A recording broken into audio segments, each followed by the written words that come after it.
Assalamualaikum warahmatullahi wabarakatuh. Baik teman-teman mahasiswa sekalian, untuk mata kuliah kami yakni metode membaca kitab kuning ya.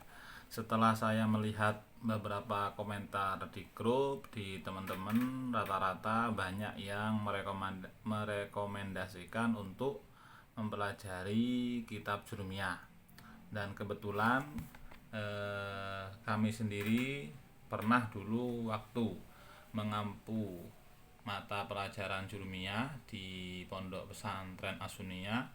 Kebetulan kami diberi amanah megang itu selama 3 tahun, sehingga alhamdulillah kami dulu sempat merangkum beberapa teks kitab salaf yang kami jadikan takriran, yakni takrirat, untuk menjelaskan beberapa lafaz dari kitab Jurumiyah.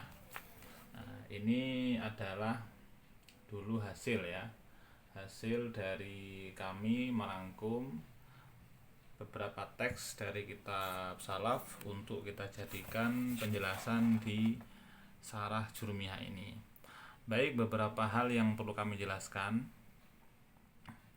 Semoga di waktu yang singkat ini, yakni sekitar 10 kali tatap muka atau lebih sedikit, ini ada hasil yang bermanfaat khususnya bagi kami pribadi dan juga bagi adik-adik dalam hal memberi tambahan ilmu untuk memahami kitab kuning ya. Seperti yang sudah diketahui, setiap ilmu itu pasti ada mabadiul asroh, yakni 10 dasar yang harus diketahui bagi masing-masing siswa yang ingin mendalami satu fan ilmu tersebut. Begitu juga di dalam ilmu nahwu. Ilmu nahwu ini juga memiliki 10 dasar yang dikenal dengan mabadiul asroh ya, yakni 10 dasar yang harus diketahui oleh masing-masing pelajar yang ingin mendalami tentang ilmu nahwu. Sehingga di dalam ilmu nahwu ini, mabadul asroh akan kami jelaskan dalam beberapa hal berikut ini. Yang pertama adalah ismu hadzal fan, yakni nama dari ilmu yang akan kita pelajari ini. Nama dari ilmu ini adalah ilmu nahwu atau ilmu arabiyah. Dikatakan ilmu nahwu karena memang hanya berisi beberapa contoh saja. Nahwu itu bahasa Arab yang artinya contoh. Artinya kitab ini hanya memuat beberapa contoh yang nantinya dari contoh yang tidak begitu banyak ini diharapkan mahasiswa mampu untuk mengaplikasikan, mampu untuk menerapkan pada beberapa teks di kitab-kitab salaf yang lainnya. Yang kedua adalah hadduhu, yakni batasan-batasan ilmu nahwu ini apa? Yakni ilmun biqaidi ini ini kami mulai dari halaman 1 ya. Sebelum kita mulai, kita baca Fatihah dulu kepada musannaf. Al-Fatihah.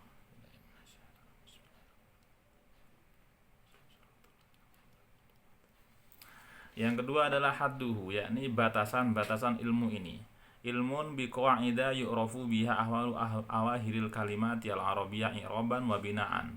Yakni ilmu yang dengannya kita mampu untuk memahami, mampu untuk mengetahui, membaca, mengharokati ahwalu awahiril kalimati, yakni keadaan perubahan akhir kalimat al-arabiyati, yakni kalimat Arab, baik perubahan yang bersifat i'raban wa binaan, baik itu berupa i'rab ataupun mabni atau bina.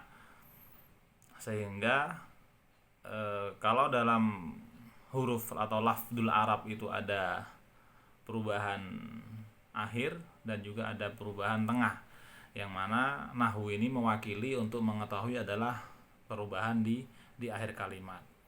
Sehingga tidak heran ketika banyak mahasiswa yang sudah mapan ilmu nahwunya, namun ketika membaca itu kadang masih salah di harokat tengah ataupun harokat depan.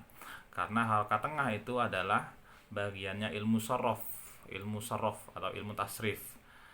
Sehingga diharapkan kalau kita ingin benar-benar mampu memahami, mampu membaca kalimat Arab secara maksimal, itu tidak cukup hanya menggunakan ilmu nahwu, tapi juga ilmu sorof. Jadi dua-duanya itu harus dikuasai. Ada istilah yang mengatakan kalau nahwu itu abul ilmi, yakni ayah dari orang tua laki-laki dari ilmu Arab. Kalau sorof itu umuha, yakni ibu dari ilmu bahasa Arab atau ilmu dari gramatika Arab. Sehingga kalau ingin maksimal memahami Arab, yakni harus menguasai ayah dan juga ibunya, nahwu dan juga sorof.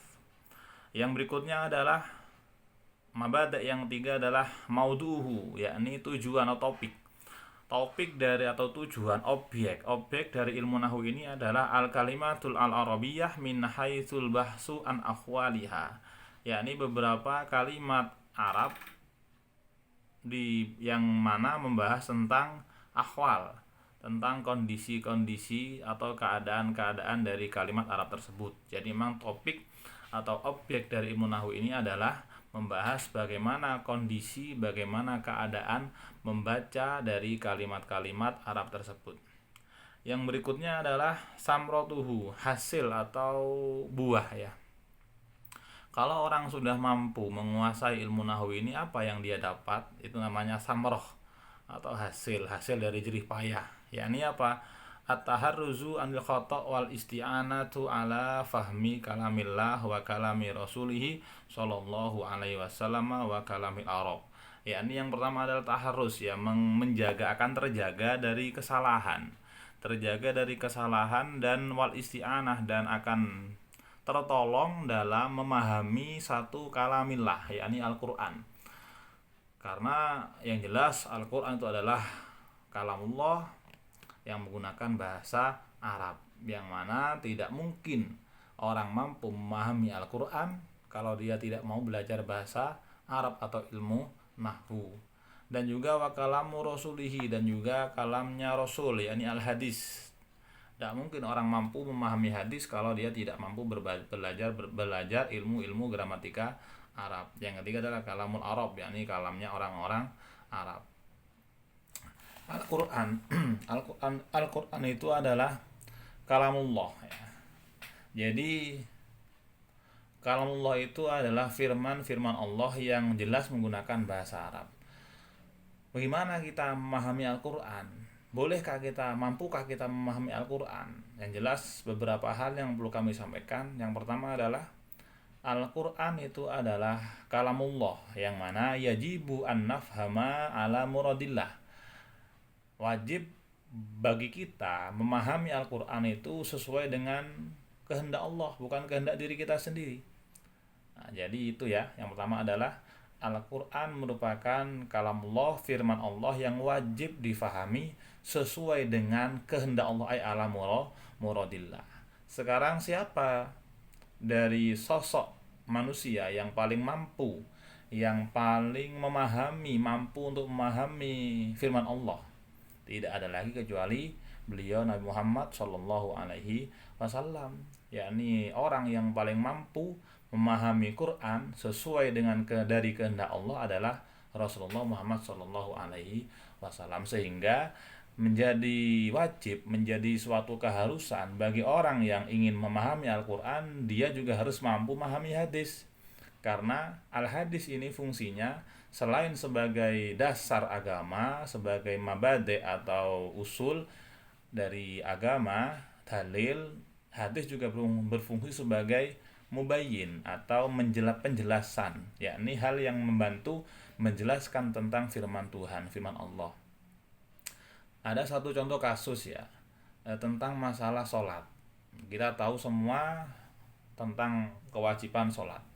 Di Al-Quran dijelaskan ada satu ayat yang membahas tentang kewajiban sholat, yakni aqimis sholata lidzikri, ya, dirikanlah sholat untuk mengingatku, ay aqimis sholata.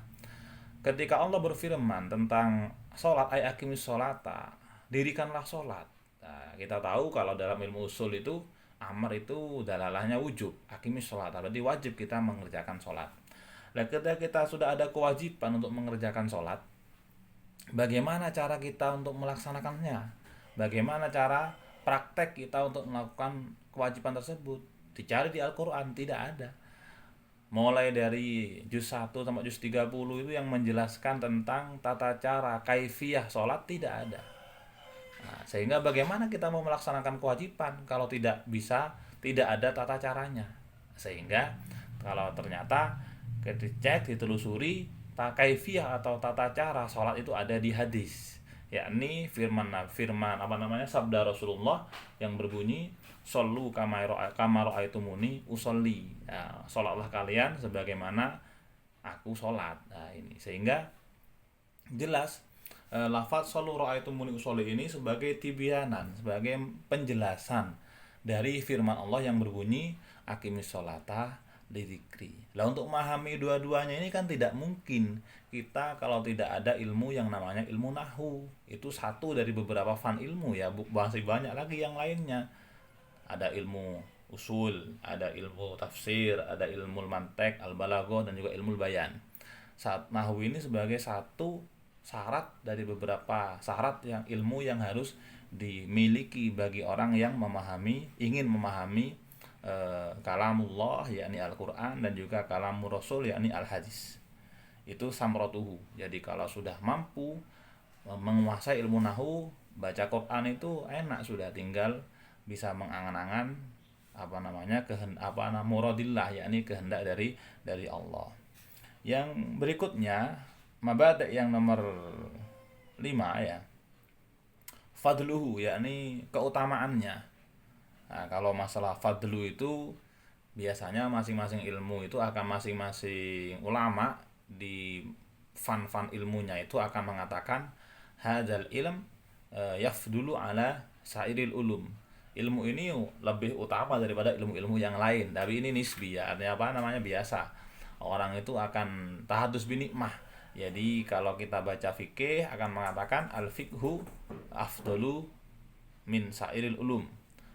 Kalau kita baca usul, ulama akan mengatakan hadzal ilmu afdalu min sairil ulum. Begitu juga nahwu ya. Nahwu ini versi ulama nahwu, beliau akan mengatakan fauqanuhu ala sairil ulum, yakni apa? Nahwu ini lebih utama daripada ilmu-ilmu yang lain. Nah, seperti halnya di Imriti dijelaskan gimana itu,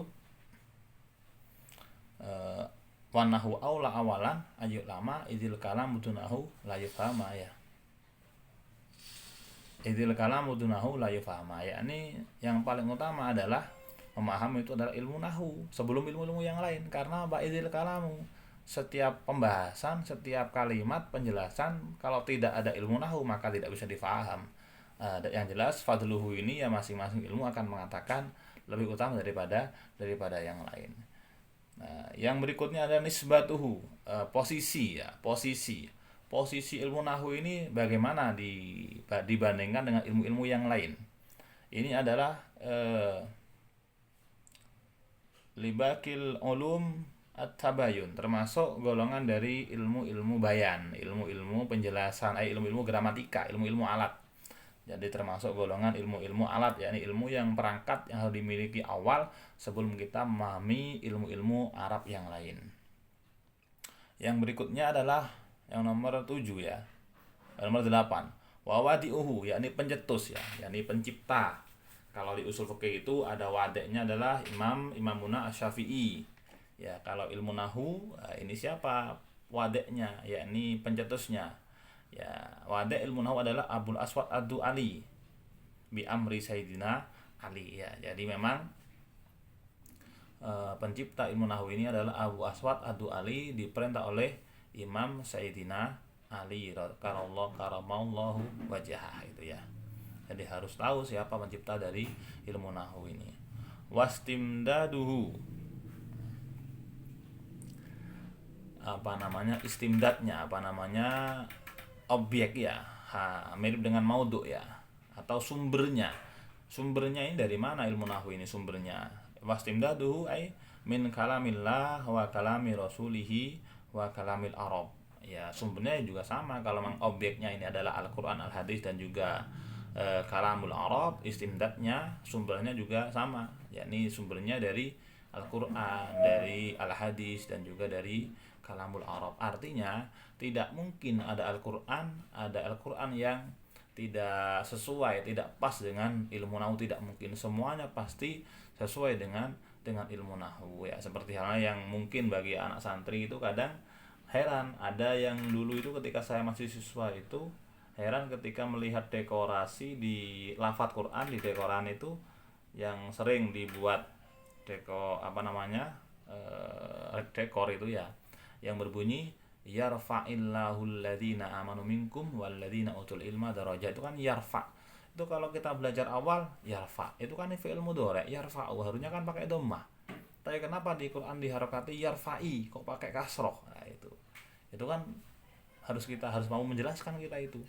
Nah, ternyata kan itu ada merupakan jawab yang dari syarat yang tidak diikutkan, sehingga sebenarnya dibaca yarfa, yakni jazm atau sukun. Nah, karena di wasol dibaca sambung maka diharokati kasroh ya, yakni menjadi yarfa'illahu, karena idal taqo sakinani hurika bil kasri, ketika ada dua huruf yang mati kok ingin dihidupkan maka diharokati kasroh. Itu ada satu kaidah yang mengatakan demikian, sehingga di dalam lafadz yarfa itu dibaca yarfa'illahu alladhina ila akhirih.